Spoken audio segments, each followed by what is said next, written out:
Hello, Blue Jays fans, and welcome to Sunny Side of the Dome. I'm your host, Karen Soutar, and I'll be talking to you for the next half hour or so about some Blue Jays baseball. Sunny Side of the Dome is brought to you by Jays from the Couch. We stream live normally on Thursday evenings. Today it's Wednesday, so we're a day early for you this week. And you can find us on Jays from the Couch's YouTube channel, Facebook page, or Twitter page. As I said, we stream live. And if you happen to be watching or listening live and you have any questions, comments, please do send them in. I love the interaction. I think it makes the show just that much better to have other people's thoughts, questions, or whatnot. And if you don't catch the live version, no problem. When you're ready for us, we're ready for you. You can always catch the archived recording on any one of those aforementioned medium, so Facebook, Twitter, or YouTube. And if you like the content here at Sunny Side of the Dome, there's lots more where that came from. There's Jays from the Couch's main podcast. That's the usual Bat Time and Bat Channel is Monday at 6 p.m. And that's hosted by Sean Doyle. He's the founder, head honcho at Jays from the Couch, and he's always got something interesting in store. And there's other people generally on with him, other couchers, sometimes people like Keegan Matheson, who covers the Blue Jays for MLB. So people who do this sort of thing for a living. And he's been gracious enough to bless us with his time on a few occasions here and there. Other people, some Blue Jay players. So, yeah, you should definitely check that out. And if you don't catch the live version of the main podcast, it is actually available as a radio podcast, so you can download and listen to that basically anywhere you get your podcasts: Apple, Google, Spotify, Stitcher, and any quality podcast carrier has Jays from the Couch. And the other YouTube show is Tuesday evenings at 6 p.m. That's the On-Fec Circle, hosted by my crazy colleague, Steve Feck, the Feckless Wonder. And Steve has always got lots of interesting things to talk about.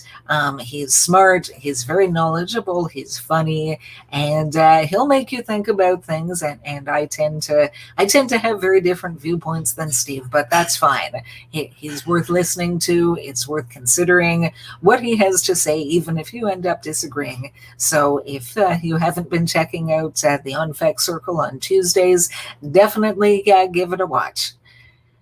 And happy Thursday evening, Blue Jays fans. How's everybody doing? I'm doing pretty well. I'm in good spirits after our Blue Jays finally beat those darn Sox in game one of today's double bill, necessitated by a rainout yesterday evening. So one down, hopefully one more to go, knock on wood. Steven Matz in the evening contest, and we all know, we've seen him this season. He's been up and down, but lately his last couple of starts have been pretty decent. So hopefully he trends back in the right direction, and he can bring our guys another much needed win. Fingers crossed. So leading off, as usual, the transactions over the last 6 days, not even a full week, but good bit has happened. So Danny Jansen, he came up lame in a game, and unfortunately, but not too much of a surprise, if you were watching that game, he has returned to the injured list. And they did make a comment that they're really not expecting him to be back all that soon.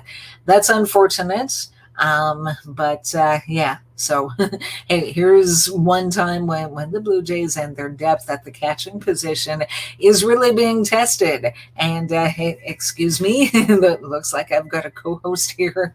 I don't know if you saw that. My cat's Marbles, he just jumped up on the desk. So hello, sweetheart. Yes. Did you want to be on the show? Yeah, so sorry, Danny Jansen, injured list. And Jonathan Davis, who's been up and down a little bit this season. Unfortunately, he is back to AAA. I don't think we've seen the last of Jonathan Davis this season. Knock on wood, not wishing anyone to the injured list or anything like that, but things have a way of happening. So yeah, we'll see how that goes. Coming up the other way, so with Danny Jansen going back on the injured list, they needed another catcher along with Reese McGuire to share the backstop duties. So Alejandro Kirk, welcome back to the major leagues. He caught this afternoon. Caught Robbie Ray, something that happened a lot. The two of them seem to be paired up together a fair bit when they have both been healthy and with the major league club. So good to see him back. Breivik Valera, he was actually on the bereavement list, so he's been brought back to active duty. So, excuse me. Yeah, all the best to Valera and his family. Don't know the details, but it doesn't sound like anything good. So sorry to hear about whatever it is. Thinking of you and your family. Trent Thornton, pitcher, he's been up and down, but both literally and figuratively. His results, he started off the season really good, and then he really struggled and was sent back to AAA, and now he's back with the big club. So see how he does. And a new addition, Kirby Snead. He's a career minor league pitcher. He's a left-handed pitcher. I think I should have checked it. I think he's 26 years old. He's not a young guy, and he's been in the Jays system forever. He's pitching in AAA. He's actually a few relief pitchers down at AAA that have done really well. And I even mentioned a few episodes back that the Jays are really looking for relief pitchers, and maybe that's one thing they could do is look at the guys that they've already got in house, guys that are at AAA and doing really well. I mean, bring them up, give them a look. You know, before assuming that they're not going to be able to get major league hitters out, at least give them a chance, even if you can get them into a game or two in low leverage situations and see what they can do. So he's with the big league club, hasn't made his major league debut yet. So we'll see when there's going to be an opportunity for that. Excuse me just a moment. Okay, more transactions. So Patrick Murphy, he was optioned down to AAA, and he's actually active today because it's a doubleheader. You're allowed to add a 27th player for the doubleheader. So that's Patrick Murphy. So he's with the team today. And then unless there's another move where someone goes another way, that presumably he could be sent back down after today's game, but see how that goes. A couple of players have actually been sent on rehab assignments. So Tommy Malone, who I'd almost forgot about, he was with the team very early on, and he's been on the IL for quite some time. And someone that we haven't seen yet actually play in a Blue Jays uniform, and that's Corey Dickerson. So he's the outfielder. He's the other player that the Blue Jays got in the Adam Cimber trade. And I mean, Cimber's pitched so well. Clearly, with the Blue Jays' need for relief pitching, it seems to me anyway that Cimber was the main target there. But I mean, Dickerson, he's got some talent. He's an outfielder. He's a left-handed hitter. Well, something that the Jays have made no secret that they'd really like to get another effective left-hander. So see how that goes. See when he's ready to come back to active duty and all of that. TJ Zoik, unfortunately, he's no longer with the organization. The Blue Jays wanted a spot on the 40-man roster, and they chose to put TJ Zoik on waivers, and ultimately he was traded to the St. Louis Cardinals for cash. So not a heck of a lot, certainly nothing player-wise, but yeah, I mean, wish him all the best with another organization. Really hope he can come into his own. He had some chances with the Blue Jays. up and down, and never really got all that long a look. And part of that was that the results, at least consistently, weren't really there yet. So hopefully he can catch on somewhere else, and all the best to him. Uh, Jacob Barnes, that they also needed another 40-man spot, so he was designated for assignment.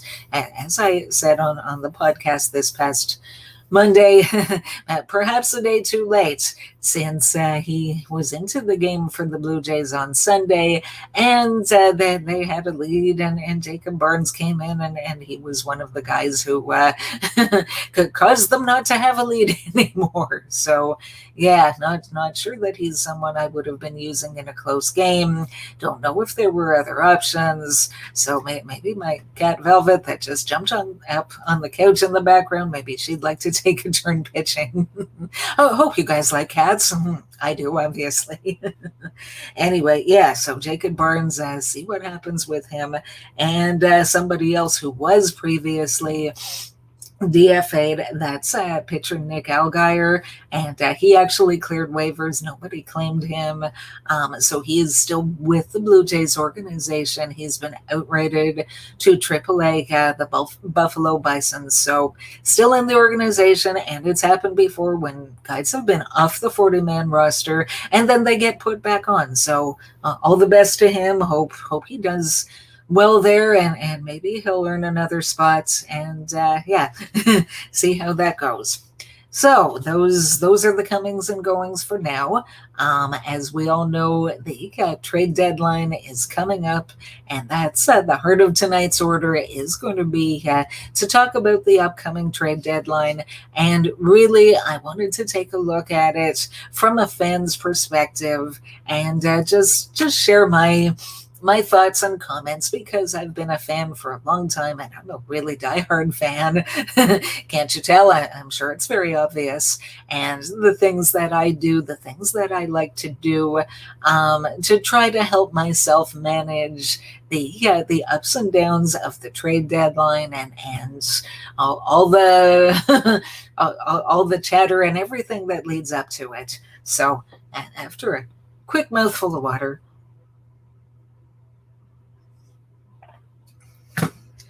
Okay, so how to survive a trade deadline. So again, my suggestions, which you may or may not find some of these helpful, but one thing that I decided for myself a number of years ago to try to keep myself sane is this time of year.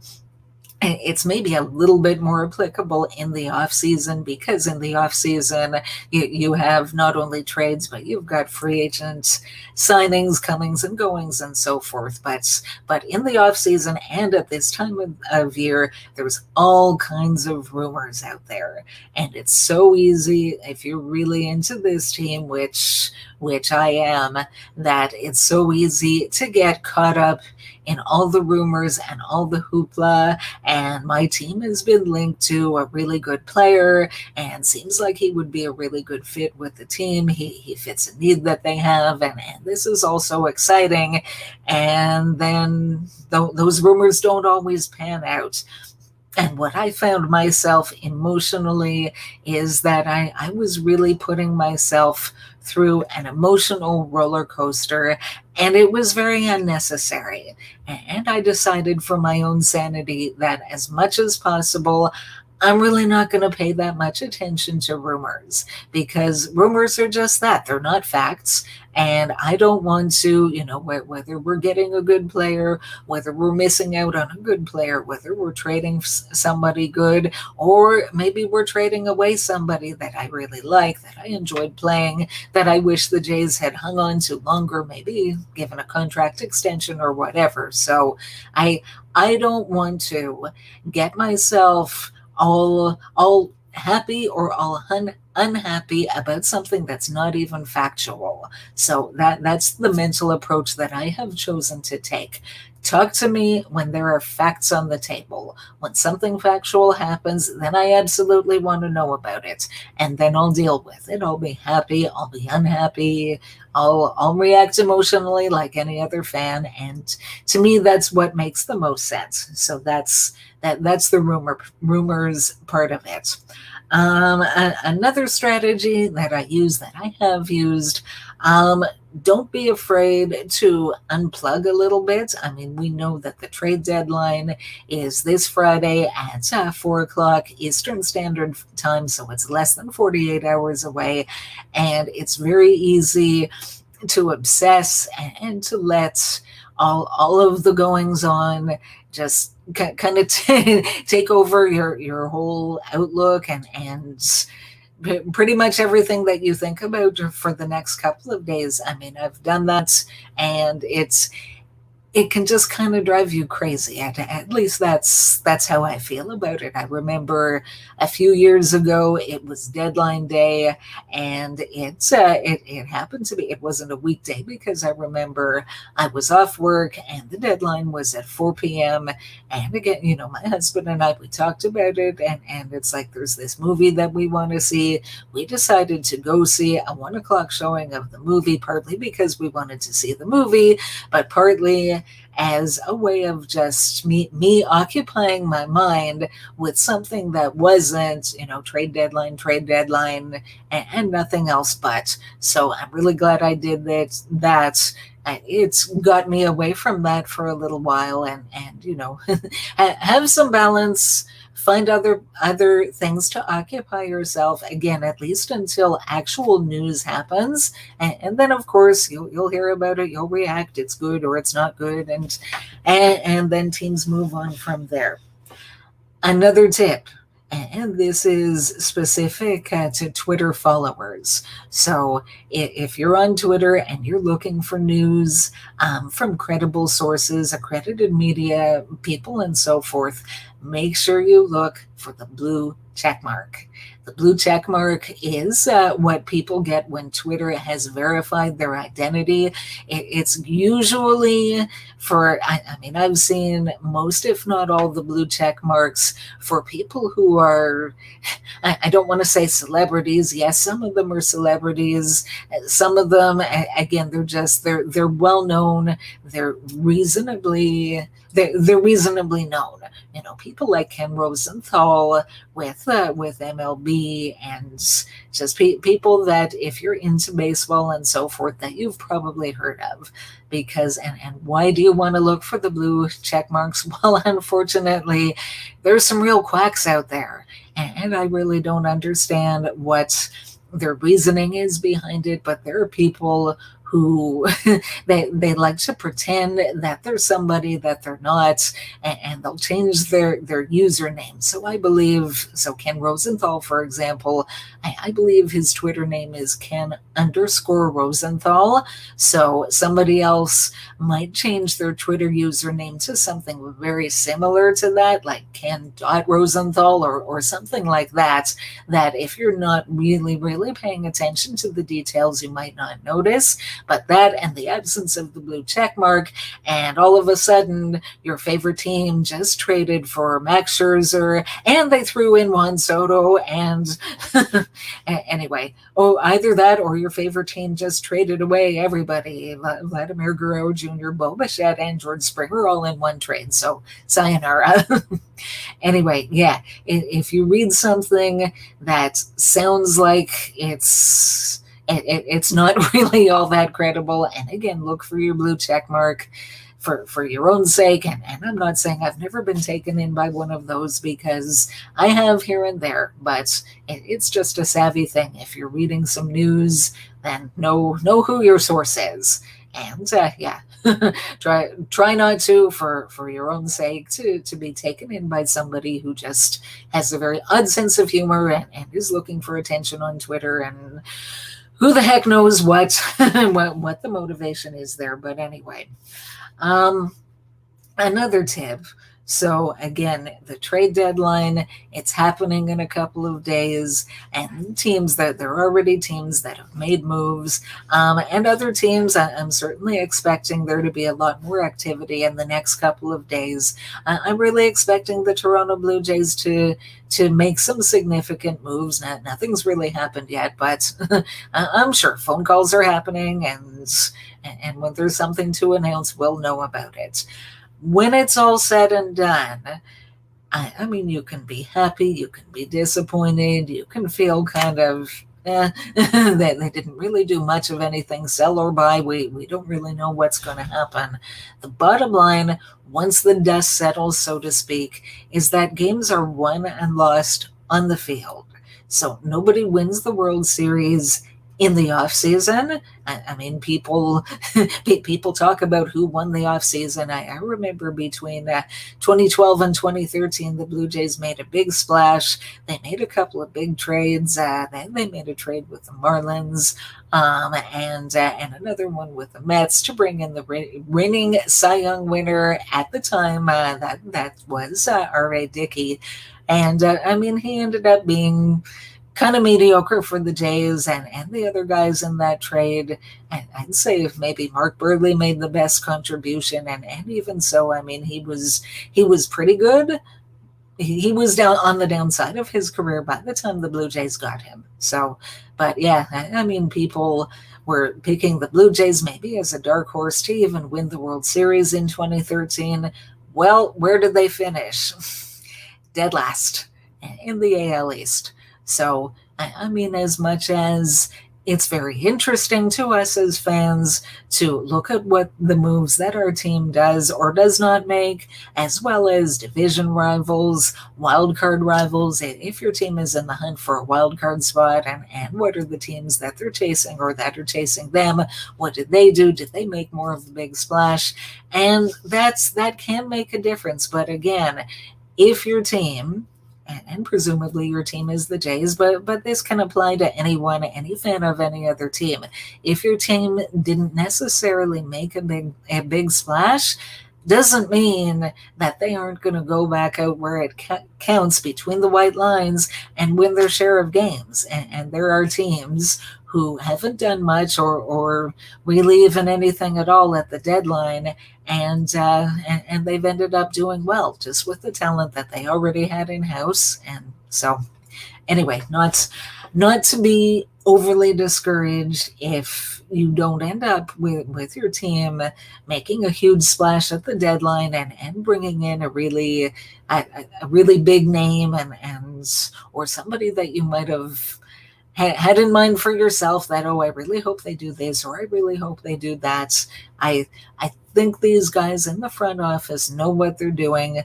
To this day, there are still Blue Jays fans that for some reason don't believe in Mark Shapiro and Ross Atkins. I think they've done a really good job overall. I'm not saying they've never swung and missed. Nobody bats 1,000, and that includes the front office. And they've made some moves here and there that ended up to be clunkers rather than grand slams or anything like that. But honestly, I look at the moves that they've made one by one, and I put them all together. And I really think that overall they've done a really good job with this team. They've got an MLB team that was rebuilding just a couple of years ago. They made the playoffs last year. Granted, yes, it was expanded playoffs, but still, I mean, that's a huge leap to finish eighth, to get the eighth and final playoff spot just a year after rebuilding. And I think they're continuing to move up. I mean, Vladimir Guerrero Jr.'s development has been amazing. He's in the conversation for league MVP. If he doesn't end up winning it, who knows? A lot of people seem to think that Shohei Ohtani has also won it. Well, we'll see. I mean, he's also a very good player. I can't say anything bad about him, but I like our guy, and ultimately, I think that the Blue Jays are going to end up being a playoff team, as I keep saying. I've never wavered from that, even when they have a little bit of a rough stretch of games as they have lately. Lost a couple to Boston last week, lost 2 out of 3 on the weekend to the Mets, and a couple of those were winnable games, and then losing 2 days ago before finally winning today. And hopefully this turns things around again, knock on wood. See how it goes. But I still think that we haven't seen the best of this team. So anyway, almost out of time for this week, and that brings me to Through Blue Jay Colored Glasses. So for this week, I will stick with the theme of the trade deadline and another way to look at things. And actually, for this point and the inspiration for it, I have to credit my Jays from the Couch teammate, couchmate, whatever you want to call them, Jason McDonald. And we were all, the bunch of us, we have a chat room. We talk about the Jays and what we're going to write about and this and that. And a few days ago, I have to say, I was feeling a little bit frustrated. The Jays had lost some games. People were not necessarily jumping off the bandwagon, but at least for this year, a lot of people are saying, oh, that's it. They're done. They should be sellers. They're not making the playoffs this year. And all kinds of, Montoya's terrible and our bullpen is terrible and all kinds of, it was kind of getting me down there. And Jason said something that really stuck with me. And what he said is, none of us as fans, I'm paraphrasing a little bit, this is as fans exactly what moves Ross Atkins and the front office are going to make before the deadline, but that he is absolutely confident that whatever they're going to do, that they're not going to subtract from the team. They are looking to add to this team. They want to continue to build this team. So yes, they are and should be looking at this year, but they're also looking beyond this year. I think that they can and should go for the playoffs this year. I don't think that they are a team this year that's going to win the World Series. I think that's very much a long shot. So what I don't think it makes any sense to do is to go all in for 2021 and really overpay for a rental player. That doesn't make any sense because you're going to lose key people from your farm system for a player that in all likelihood is not going to help you win the World Series, not this year, and a good chance not in any year, because if someone's a free agent, there's a real chance that you're going to lose that player in the offseason to free agency. So that's the one kind of move that I'm really not expecting.